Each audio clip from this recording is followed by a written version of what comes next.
Hello, welcome back.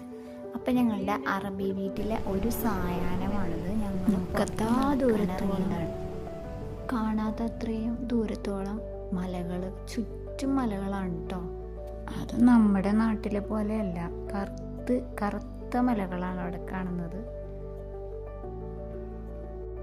ഞങ്ങളങ്ങനെ കുറേ ദൂരം നടന്നു. റോഡിലൊന്നും ആരുമില്ല കേട്ടോ. ഞങ്ങൾ കുറേ നടന്ന് മലകളൊക്കെ കണ്ട് ആസ്വദിച്ച്. ഈ മലകളൊക്കെ ഉള്ളതുകൊണ്ട് തന്നെ ഇവിടെ ഭയങ്കര തണുപ്പാണ്. തണുപ്പ് ഭയങ്കര കൂടുതൽ. അതിൻ്റെ ഒരു സന്തോഷം മക്കളുടെ മുഖത്തുണ്ട്. ഹാപ്പി ആയിട്ട് അവരെല്ലാം കണ്ട് ആസ്വദിച്ച്. അപ്പം ഇന്നത്തെ ഈ യാത്ര ഇത്രയേ ഉള്ളൂ കേട്ടോ. ഇനി കാണുന്നത് വരെ ബൈ ബൈ.